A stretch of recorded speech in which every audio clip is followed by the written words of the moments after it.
I would assume so, yeah, because he bleached my hair to make my hair blonde, and then added the red to my blonde. So, yeah, you would probably need to bleach it. If you just dye your hair blue, bro, you're gonna have black and blue. Just black and blue. That's not. November 25th, 2021. Thanksgiving Day in Lowell, Massachusetts. While most homes were filled with food and celebration, one second-floor apartment remained sealed, silent, and still. Inside that apartment was the body of 22-year-old DJ Jenkins Minus. She had been stabbed 58 times. Her neck was fractured. She was pronounced dead at the scene. Her 2-month-old baby was found alive, uninjured, and alone inside the same apartment. Just hours earlier, DJ had posted normally on social media. There were no signs of immediate danger. She had come to visit her child's father, Leonard D. Robinson, also 22, known by his rap name Po' Boy D. Rose. What happened inside that apartment would later be described as methodical and targeted. The murder wasn't random. Robinson had been publicly questioning the baby's paternity for weeks. His Instagram posts reflected obsession, mistrust, and agitation. He wanted a DNA test. He suspected infidelity. He was growing unstable. Sometime that day, after DJ arrived, he attacked. The assault was excessive. Authorities described it as overkill. He then locked the bedroom door, left the apartment, and disappeared. Police located him days later in Boston. He was arrested and charged with murder. He entered a not guilty plea. The baby was placed in state custody. There were no signs of forced entry. No struggle outside the bedroom. Just a quiet, calculated execution inside four walls with a child present. A Lowell man is now being held without bail, accused of murdering a young mother in her home. As WBZ's Nick Giovanni tells us, the suspect's social media posts may reveal a motive. 22-year-old Leonard Robinson stood before a judge inside Lowell District Court Tuesday morning to face the charge of murder for the death of 22-year-old Deja Jenkins Minus. What we have in this situation, Your Honor, is that Deja is found in the house that he was living in alone, in his bedroom, which was locked when any witness or the police came to that location. Prosecutors say the body of Jenkins Minus, the mother of a 2-month-old baby girl from Boston, was found Friday morning in this Lowell home off Llewellyn Street. Her death ruled a homicide by multiple sharp force injuries. Investigators believe she was killed by Robinson the day before on Thanksgiving. This is not a case of sudden rage. It is a result of unresolved suspicion, unchecked mental instability, and ignored warning signs. What started as a question of paternity ended in one of the most brutal domestic homicides in recent Massachusetts history. This is a story of DJ Jenkins Minus, and a Thanksgiving murder that left a mother dead, a child orphaned, and a city searching for answers. Stay with us as we unravel this shocking story and uncover the heartbreaking details of what led to this senseless loss. If you enjoy real crime stories that uncover the truth, don't forget to subscribe. Your support helps us share real cases, spread awareness, and give a voice to those who can't speak for themselves. Before we begin, let us know in the comments, where are you watching from? And what are your thoughts as the story unfolds? Welcome to True Crime Tales, where we reveal the crimes that shock communities and the secrets hidden behind closed doors. These are real people, real events, real consequences. Hit subscribe and turn on notifications. You won't want to miss what's coming next. Now, let's begin. DJ Jenkins Minus was a 22-year-old woman living in Lowell, Massachusetts. At the time of her death, she was a new mother to a 2-month-old baby girl. Reports indicate she was not employed full-time, but devoted her energy to raising her newborn daughter. According to friends and family, DJ was described as outgoing, sociable, and someone who maintained an active presence on social media. She was involved in an on-again, off-again relationship with Leonard D. Robinson, a local rapper who went by the stage name Po' Boy D. Rose. While their relationship was unstable, there were no public records of prior violence. DJ had spent her first Thanksgiving as a mother by posting normal and cheerful updates online.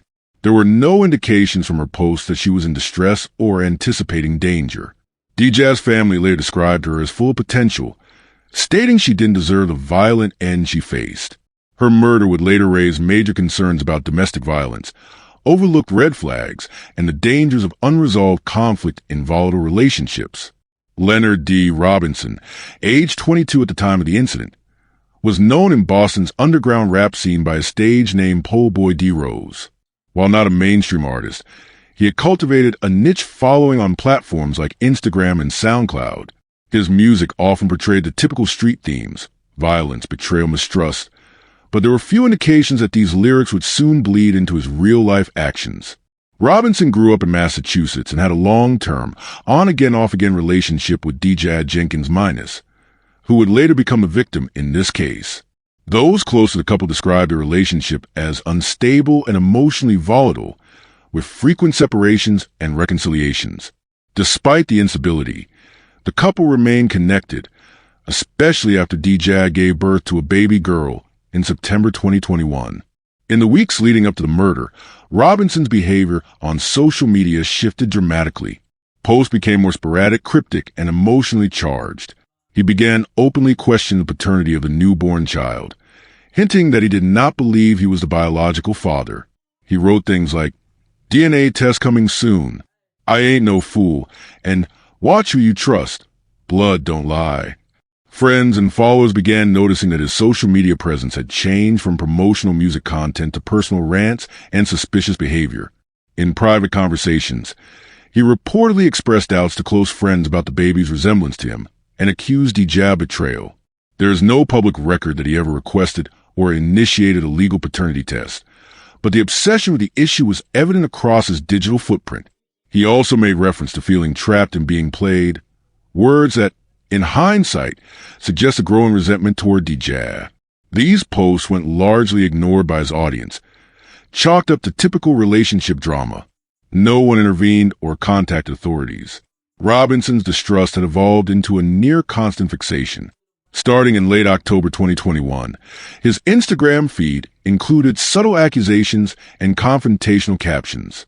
He posted indirect messages that targeted DJ without naming her. Followers began to speculate that something was wrong, but again, no one took any formal action. One of his final stories before the murder read, "Loyalty's a myth. Got me raising a baby that ain't even mine. Bet."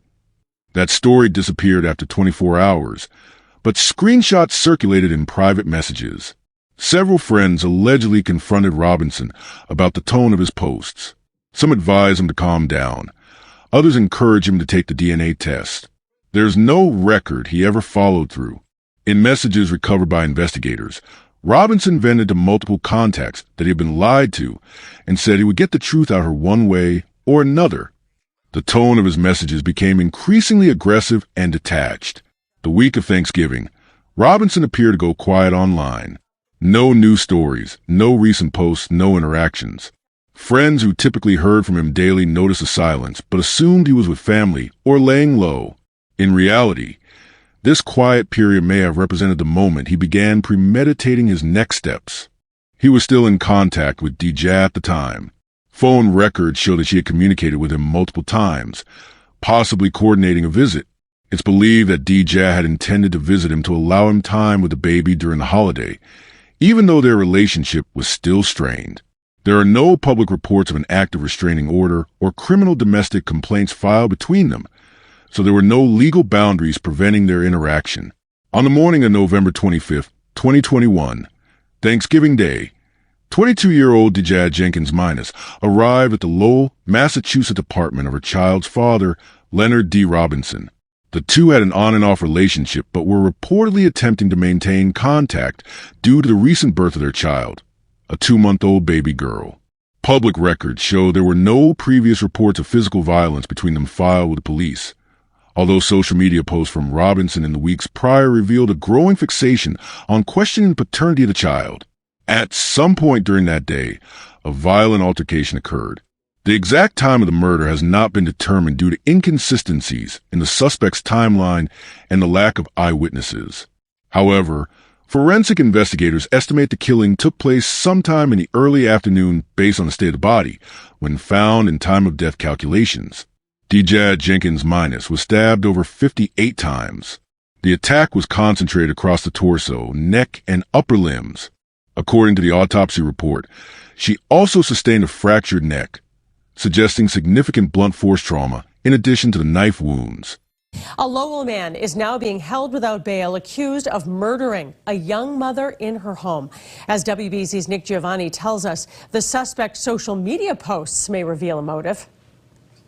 22-year-old Leonard Robinson stood before a judge inside Lowell District Court Tuesday morning to face the charge of murder for the death of 22-year-old Deja Jenkins Minus. What we have in this situation, Your Honor, is that Deja is found in the house that he was living in alone, in his bedroom, which was locked when any witness or the police came to that location. Prosecutors say the body of Jenkins Minus, the mother of a 2-month-old baby girl from Boston, was found Friday morning in this Lowell home off Llewellyn Street. Her death ruled a homicide by multiple sharp force injuries. Investigators believe she was killed by Robinson the day before on Thanksgiving. What the medical examiner's office noted was that Deja's neck was fractured, that she had over 58 stab wounds to her body by a sharp object. Robinson was described by prosecutors as an on-again, off-again boyfriend of Jenkins Minus. He was arrested in Boston. Further investigation revealed that there had been social media posts by the defendant questioning whether he was the father of the child, questioning whether he should have a DNA test, and also stating that he was mad at Deja, and I would suggest providing motive. Deja's mother, LaToya Minus, was in court Tuesday. It was her request for a well-being check that led to police confirming her worst fear. Her mother then and other family members then stayed up all night on Thanksgiving, looking to see if they could monitor the phone, Deja's phone, as to where it might possibly be located. Robinson was held without bail. A probable cause hearing was scheduled for December 30th. Reporting in Lowell, Nick Giovanni, WBZ News. The severity and repetition of the stabbing indicate prolonged force was used rather than a single rapid assault. The crime occurred while their newborn baby was inside the same apartment. When law enforcement entered the unit later that day, the baby was found unharmed, lying in a separate room. Authorities stated the child showed no visible signs of trauma or neglect. There was no indication that the baby had witnessed the act, though the proximity alone made the case more complex. After committing the murder, Robinson reportedly cleaned himself up, locked the bedroom door where Deja's body lay, and fled the apartment. There were no signs of forced entry or struggle outside the bedroom, further supporting the theory that the suspect voluntarily allowed the victim inside before turning violent. Robinson did not call emergency services or alert anyone about what had happened. Instead, he left the apartment without taking the child, notifying no one of her presence. His absence was not noticed until later that day, when Deja's family members became concerned after repeated calls and messages went unanswered. Eventually, they contacted the Lowell Police Department for a welfare check. Upon arrival at the apartment, police officers were met with a locked door and no response. After receiving landlord assistance and obtaining legal access, officers entered and made the discovery. Deja Jenkins Minus's body was found in the bedroom. Blood had soaked into the carpet and was spattered along the walls, consistent with high-velocity impact wounds. A large kitchen knife, believed to be the murder weapon, was later recovered at the scene. Crime scene technicians confirmed there were no defensive wounds on Deja's hands or arms, which would indicate that she was either caught by surprise or restrained during the attack. Blood patterns confirmed she had been stabbed repeatedly in the same area, suggesting rage or a personal motive. Investigators noted that the locking of the door post-homicide was deliberate, possibly done to delay discovery of the crime. Surveillance cameras from the apartment complex were immediately reviewed. Footage captured Robinson leaving the premises alone approximately 45 minutes after Deja was believed to have arrived. He was seen exiting the building wearing a gray hoodie and black sweatpants and appeared to be carrying a black backpack. No video showed him returning. Using this footage and matching timestamps, detectives quickly listed Robinson as the primary suspect. A citywide alert was issued, and local authorities partnered with state police to begin tracking his movements. However, Robinson had shut off his primary cell phone, making him harder to locate via traditional GPS tracking. Investigators turned to his social media. Prior to the murder, Robinson had made several posts on Instagram suggesting mistrust in Deja and doubts about whether he was a father of the child. One post read, "If it ain't mine, I'm done with all of this." While these posts were initially dismissed by followers as emotionally charged statements, police now viewed them as possible motive indicators. The day after the murder, Robinson's social media accounts went silent. He did not respond to comments, messages, or tag posts. Authorities worked with Meta and other tech companies to retrieve account access logs, IP addresses, and any associated device locations. Eventually, law enforcement received a digital footprint indicating that Robinson had logged into an old Facebook account from a public Wi-Fi location in Boston. That lead narrowed the search radius, and plainclothes officers were dispatched to several locations where associates or relatives of Robinson were known to live. After 4 days on the run, Robinson was located and arrested without incident in Boston. He was found at a friend's apartment, lying low and not engaging with anyone outside. During his arrest, Robinson reportedly did not resist and made no immediate statements to officers. He was transported to a holding facility in Suffolk County and later transferred back to Lowell for formal processing. He was charged with murder, assault and battery with a dangerous weapon, and child endangerment. Prosecutors requested he be held without bail, citing the brutality of the crime and the risk of flight, which was granted by the judge. Forensic evidence, including blood traces, DNA, and prints found on the knife, tied Robinson directly to the murder. Security footage confirmed his presence at the scene and exit afterward. No alternate suspects were considered based on the closed nature of the crime scene and the personal connection between victim and perpetrator. The newborn child was taken into protective custody and later placed with relatives of the victim. Authorities also initiated counseling and trauma services for the affected family members. Robinson pled not guilty at his arraignment. His legal team made no statements to the press.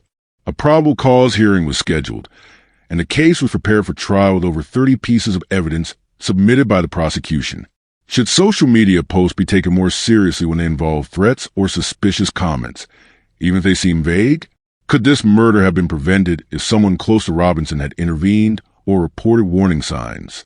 What legal protection should exist for new mothers in vulnerable or unstable relationships? How should the justice system handle cases where a child is physically unharmed but present during a violent act? After his arrest in Boston following a manhunt that lasted several days, Leonard D. Robinson, also known by his rap moniker Po' Boy D. Rose, was formally charged in connection with the Thanksgiving Day murder of his 22-year-old partner, D. Jenkins Minus. Robinson was arraigned in Lowell District Court, where he faced 1 count of murder and additional charges related to assault and battery with a dangerous weapon. The defendant appeared before the judge wearing a standard-issue prison jumpsuit, his wrists cuffed. His demeanor remained mostly unresponsive throughout the hearing. During the initial arraignment, the prosecution detailed the brutal nature of the crime, stating that Jenkins Minus was found with 58 stab wounds and a fractured neck in a locked bedroom. The defense attorney entered a plea of not guilty on Robinson's behalf. The Commonwealth immediately motioned for the defendant to be held without bail, citing the heinous nature of the crime, the risk of flight, and the potential danger to the public. The court agreed, and bail was denied, with the presiding judge scheduling a probable cause hearing for a later date. The judge referenced the overwhelming preliminary evidence and the violent details included in the police report as justification for continued detention.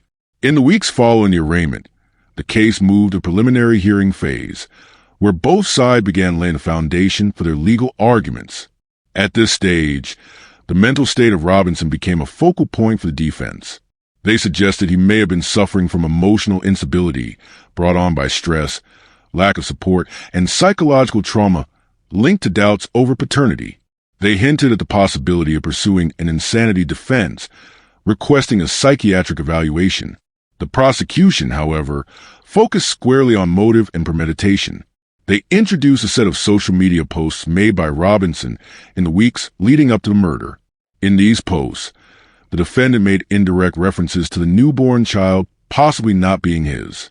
He posted phrases such as, "DNA test or I'm out," and "you can't lie to a real one forever." The prosecution argued that this series of public statements demonstrated increasing paranoia, possessiveness, and rage, all of which escalated into homicidal violence. Prosecutors also introduced text message threads between Robinson and Jenkins Minus, obtained through a court-ordered digital forensic examination. In those messages, Robinson is seen repeatedly questioning Jenkins Minus about the child's paternity. At times, he used accusatory and controlling language, including statements like, "Tell me the truth before I lose it, and don't make me find out the hard way." The prosecution further noted that there was no record of Robinson ever pursuing legal avenues for a DNA test, nor did he seek custody through the court. Instead, the state argued he used pressure and threats to assert control over Jenkins Minus. A forensic pathologist testified regarding the nature of the wounds. The 58 stab wounds were concentrated primarily around the chest, neck, and abdomen.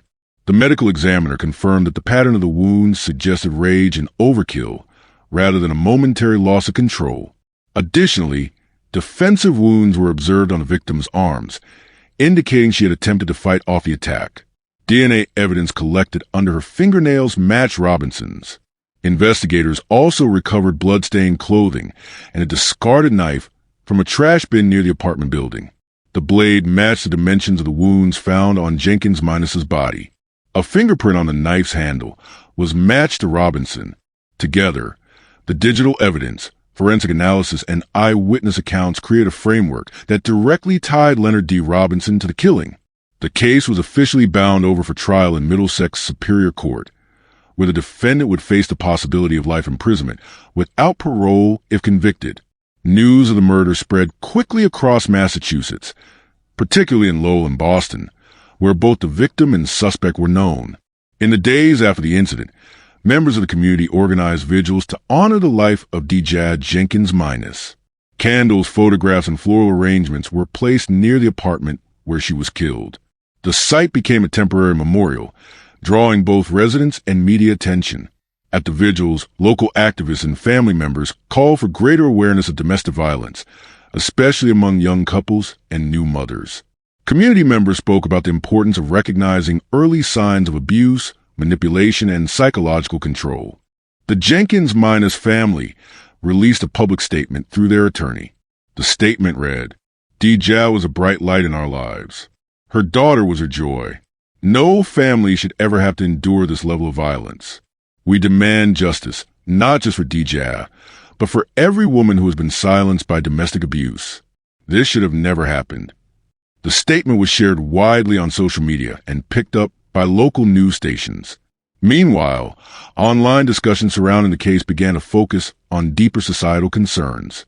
Commenters and influencers began highlighting issues of toxic relationships, postpartum vulnerability, and ignored red flags. Some noted that Robinson's social media behavior was public and should have raised alarms. Mental health professionals joined the discussion, emphasizing how early signs of possessiveness, emotional instability, and coercive behavior often precede acts of extreme violence. Several organizations began using the case as a cautionary example in outreach campaigns aimed at young mothers and couples in unstable relationships. Others questioned the broader community's role in potentially enabling Robinson's behavior. Despite clear signs of distress and potential intent, many of his posts went unreported, and friends did not intervene. These observations led to calls for mandatory reporting standards on violent or threatening content posted online. As the case moved toward trial, both the prosecution and the defense prepared for a high-profile proceeding. The Jenkins Minus family remained vocal in their demand for a maximum sentence, while community organizers continued to host discussions, webinars, and awareness campaigns to keep the case in the public spotlight. After his arrest, Leonard D. Robinson, known in the underground Boston rap scene as Pole Boy D. Rose, was charged with murder in connection with the brutal killing of 22-year-old Dejah Jenkins Minus, the mother of his child. The case immediately drew attention due to the graphic nature of the crime, the presence of their 2-month-old baby at the scene, and Robinson's public statements questioning the child's paternity in the weeks prior. Robinson was arraigned in Lowell District Court and entered a not guilty plea. The court ordered that he be held without bail, citing both the severity of the crime and the risk of flight. Surveillance footage, digital communications, and forensic evidence, including DNA and blood spatter, were all compiled as part of the investigation. Prosecutors emphasized that the 58 stab wounds and fractured neck indicated rage-fueled intent and overkill, not self-defense or spontaneity. The case proceeded toward trial unless Robinson opted to take a plea deal, which prosecutors were reportedly reluctant to offer due to the extreme brutality of the attack. If found guilty at trial, the most likely sentence would be life in prison without the possibility of parole, as Massachusetts does not have the death penalty. Prosecutors were expected to focus on the timeline of social media posts, which showed Robinson making increasingly aggressive comments about his doubts concerning the baby's paternity. One post allegedly read, "I need a DNA test ASAP. I ain't raising no one else's kid." Other posts reflected paranoia, betrayal, and a fixation on perceived infidelity. The defense team could argue mental instability, emotional distress, or reduce culpability based on Robinson's psychological state. However, the prosecution had clear physical evidence, including defensive wounds on the victim and blood consistent with a sustained and deliberate attack. No reports indicated signs of psychosis, and no mental health documentation was presented in early proceedings to suggest incompetence. One of the most tragic consequences of this case was the fate of the 2-month-old daughter left behind. At the time of the murder, the infant was present in the apartment, likely in the same living space where her mother was being killed. Despite being found unharmed, the psychological, legal, and social implications are long-term. The child was taken into custody by Massachusetts Child Protective Services, CPS, pending a full investigation. The maternal family sought full legal guardianship, but the court had to consider multiple factors, including paternity confirmation, safety assessments, and Robinson's legal status. Robinson's public statements prior to the killing, in which he repeatedly cast doubt on whether he was a biological father, triggered a court-ordered paternity test. If Robinson were proven not to be the biological father, his legal parental rights would be nullified. If paternity was confirmed, his parental rights could be terminated based on the murder conviction and the circumstances of the case. As of the most recent updates, custody had not been fully resolved. The child's long-term placement would depend on a mix of family court proceedings, dependency hearings, and final rulings in the criminal trial. This aspect of the case highlights the multi-layered trauma that violent domestic incidents inflict, not just on victims, but on their children, families, and entire support systems. The murder of Dejad Jenkins Minus is not an isolated event. It is a part of a larger pattern of violence where emotional insecurity, control, and untreated psychological instability intersect with toxic relationship dynamics. At the center of this case is a theme rarely discussed in public forums: the psychological toll of paternity doubt. Leonard Robinson's descent into violence appears to have accelerated when he began questioning whether Dejad's child was his. Instead of seeking clarity through legal means such as DNA testing and family court, he weaponized his emotions. His suspicions were made public via social media, where they intensified rather than diffused. Each post he made served as both a warning and a red flag, a digital trail of impending violence that no one acted upon. This case underscores the power social media holds as both a mirror and amplifier of mental instability. In the hands of emotionally unregulated individuals, online platforms become a space for passive-aggressive threats, victim shaming, and obsessive surveillance.